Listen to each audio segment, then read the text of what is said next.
सुनो मेरे प्रिय आत्माओं, सुनो मेरे अपने जनों। आज मैं जो बात तुम्हें बताने जा रहा हूं वह साधारण उपदेश नहीं है। यह वह गूढ़ रहस्य है जिसे समझ लिया तो जीवन का अंधकार स्वयं ही प्रकाश में बदलने लगेगा। इसलिए मन को स्थिर करो, श्वास को शांत करो और हृदय के द्वार खोल दो, क्योंकि जो बात मैं कहने जा रहा हूं वह तुम्हारे भाग्य की दिशा मोड़ सकती है। जीवन में कभी भी अहंकार को अपने भीतर स्थान मत देना। यही वह काम है जिसे यदि तुमने नहीं किया तो तुम्हारे जीवन में दुख टिक नहीं पाएगा। अहंकार वह विष है जो मनुष्य को भीतर से खोखला कर देता है। अहंकार आते ही मनुष्य अपने आप को सबसे बड़ा समझने लगता है। वह भूल जाता है कि जिसने उसे बनाया है वही सब कुछ छीन भी सकता है।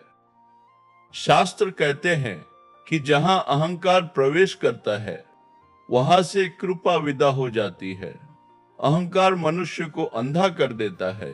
उसे अपने दोष नहीं दिखते, केवल दूसरों की कमियां दिखने लगती हैं और यही से पतन आरंभ होता है। बिगाड़ नहीं सकता, लेकिन जिसने सिर ऊंचा कर लिया उसका पतन निश्चित है। इसलिए कभी भी यह मत सोचो कि तुम ही सब कुछ हो। तुम केवल एक माध्यम हो। तुम्हारे पास जो कुछ है वह ईश्वर की देन है। धन हो, विद्या हो, सौंदर्य हो या पद हो, यह सब क्षणभंगुर है। आज है, कल नहीं भी हो सकता। जीवन में हल्का हो जाता है, उसके भीतर भय नहीं रहता, क्योंकि अहंकार ही भय को जन्म देता है। अहंकार ही क्रोध को जन्म देता है। अहंकार ही ईर्ष्या को जन्म देता है। और जहां ये तीनों आते हैं वहां सुख का निवास नहीं होता। यदि तुम सच में चाहते हो कि तुम्हारे घर में शांति बनी रहे, तुम्हारे संबंध मधुर रहे, तुम्हारे कार्यों में सफलता मिले, तो कभी भी अपने आप को दूसरों से बड़ा मत समझो, सेवा को छोटा मत समझो, विनम्रता को कमजोरी मत समझो, क्योंकि विनम्र व्यक्ति ही वास्तव में सबसे शक्तिशाली होता है। जो झुक सकता है वही ऊंचा उठ सकता है। वृक्ष देखो, जो फल से लदा होता है वो झुक जाता है, और जो सूखा होता है वही अकड़ कर खड़ा रहता है। इसी प्रकार जो ज्ञान से भरा होता है वह मौन और सरल हो जाता है, और जो खोखला होता है वही ऊंची आवाज करता है। जीवन में एक और काम कभी मत करना, किसी के दुख का मजाक मत उड़ाना, क्योंकि आज जो स्थिति उसके जीवन में है वह कल तुम्हारे जीवन में भी आ सकती है। ईश्वर समय बदलते देर नहीं लगाता। जो दूसरों के आंसुओं पर हंसता है उसके जीवन में आंसू स्थायी हो जाते हैं। करुणा को कभी मत छोड़ना, दया को अपने स्वभाव से अलग मत करना, क्योंकि दया ही वह दीपक है जो जीवन के सबसे अंधेरे मार्ग को भी रोशन कर देता है। याद रखना, पूजा से अधिक मूल्यवान सेवा है, मंत्र से अधिक शक्तिशाली भावना है, और दिखावे से अधिक फलदायी सच्चाई है। इसलिए कभी भी अपने अच्छे कर्मों का ढिंडोरा मत पीटना, दान देकर उसका प्रचार मत करना, क्योंकि जो दान प्रचार के लिए किया जाता है वो पुण्य नहीं बनता, वो केवल अहंकार को पोषण देता है। माता पिता, गुरु और बड़ों का अपमान मत करना, क्योंकि इनके आशीर्वाद के बिना जीवन की नाव कभी पार नहीं लगती। जो व्यक्ति इनका तिरस्कार करता है वह बाहर से चाहे कितना भी सफल दिखे, भीतर से टूटता चला जाता है। शास्त्रों में कहा गया है कि माता पिता के चरणों में ही तीर्थों का वास होता है। उनका अपमान करके कोई भी सुखी नहीं रह सकता। इसी प्रकार कभी भी अपने शब्दों को हल्के में मत लो, क्योंकि शब्द ही तुम्हारा निर्माण भी करते हैं और विनाश भी।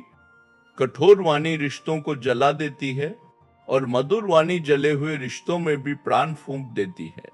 इसलिए क्रोध में कभी भी बोलने का काम मत करना। क्रोध वह आग है जो पहले तुम्हें जलाती है, फिर सामने वाले को। जो व्यक्ति क्रोध पर नियंत्रण पा लेता है वह अपने भाग्य पर नियंत्रण पा लेता है। जीवन में एक और बड़ा पाप है जिसे कभी मत करना, किसी के विश्वास को मत तोड़ना, क्योंकि टूटा हुआ विश्वास शीशे की तरह होता है, जाती है, और बिना आत्मा के शरीर केवल बोझ बन जाता है। इसलिए चाहे नुकसान हो जाए, पर किसी का भरोसा मत तोड़ो। यही भरोसा आगे चलकर तुम्हारी ढाल बनता है। जब पूरा संसार तुम्हारे विरुद्ध हो, तब यही विश्वास तुम्हारे पक्ष में खड़ा होता है। एक और बात गहराई से समझ लो, कभी भी आलस्य को अपना मित्र मत बनाना। आलस्य वह दीमक है जो भीतर ही भीतर तुम्हारे सपनों को खोखला कर देती है। जो आज टालता है वह कल पछताता है, और जो आज मेहनत करता है वह कल मुस्कुराता है। ईश्वर भी उसी का साथ देता है जो अपने कर्म से उसका सम्मान करता है। केवल प्रार्थना करके बैठ जाना और कर्म ना करना, यह भी एक प्रकार का अहंकार है। यह मान लेना कि ईश्वर सब कर देगा और मुझे कुछ नहीं करना। कर्म ही पूजा है और पूजा ही मार्ग है। इसलिए जीवन में निष्क्रियता को मत अपनाना। समय का अपमान मत करना, क्योंकि समय ही सबसे बड़ा देवता है। जो समय का सम्मान करता है, समय उसका सम्मान करता है, और जो समय को नष्ट करता है, समय उसे नष्ट कर देता है। इसी क्रम में एक और काम कभी मत करना, दूसरों की निंदा में आनंद मत लेना, क्योंकि निंदा करते करते मनुष्य कब स्वयं गिर जाता है उसे पता भी नहीं चलता। जो दूसरों की कमियां खोजता रहता है वह अपनी खूबियां खो देता है। निंदा से मन मलिन होता है, और मलिन मन में ईश्वर का वास नहीं होता। यदि बोलना ही है तो सत्य और मंगल बोलो। यदि चुप रह सकते हो तो मौन को अपनाओ। मौन वह साधना है और जो बिना शब्दों के भी बहुत कुछ कह देती है। अंत में यही कहूंगा कि जीवन में सुख कोई बाहर से मिलने वाली वस्तु नहीं है।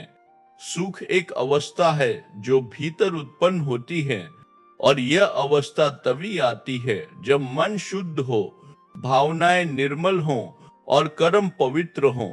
इसलिए इन कामों को जीवन से दूर रखो।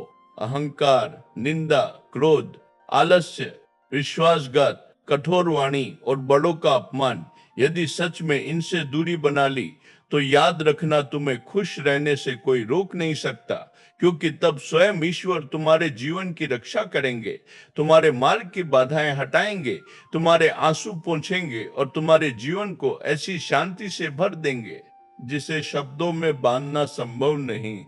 यही सनातन सत्य है, यही जीवन का रहस्य है, और यही वह मार्ग है जिस पर चलकर मनुष्य दुख से ऊपर उठकर आनंद के शिखर को छू लेता है। भक्तों, आज जो कुछ तुमने सुना ये आत्मा से आत्मा का संवाद था, क्योंकि जो शब्दों से नहीं अनुभूति से पहचाना जाता है। जीवन की भागदौड़ में मनुष्य बहुत कुछ सुनता है, पर बहुत कम ऐसा होता है जो मन के भीतर ठहर जाए, और जब कोई बात भीतर ठहर जाती है तो समझ लेना चाहिए कि आत्मा ने उसे स्वीकार कर लिया है। आज की ये वाणी भी उसी स्वीकार का संकेत है, क्योंकि जो सत्य होता है वह डराता नहीं, वह चुपचाप मन को हल्का करता है, और मन जब हल्का होता है तो अपने आप सही दिशा में चल पड़ता है। भक्तों, इसी भाव से मैं निरंतर इसी माध्यम के द्वारा तुम्हारे सामने ऐसे ही धर्म, सत्य और शास्त्रों से जुड़ी बातें रखता रहूंगा, ताकि जब भी जीवन में संशय हो, मन भारी हो या आत्मा उत्तर खोज रही हो, तो तुम्हें भटकना न पड़े, और तुम जान सको कि यहां ऐसे शब्द मिलेंगे जो दिखावे नहीं बल्कि अनुभव से निकले हैं। इसलिए यदि ये वाणी हृदय में कहीं ठहर गई हो तो इसे संभाल कर रखना, और जब भी मन शांति चाहे तो ऐसे ही सत्संग से जुड़े रहना, क्योंकि जहां मन को बिना शर्त शांति मिलती है वही स्थान बार बार पुकारता है। और अंत में बस इतना ही कहूंगा कि यदि इन शब्दों में तुम्हें अपनापन महसूस हुआ हो तो अपने भावों में राधे राधे अवश्य कहना, क्योंकि यही स्मरण आत्मा को जोड़ता है और यही भाव इस यात्रा को आगे बढ़ाता है। राधे राधे।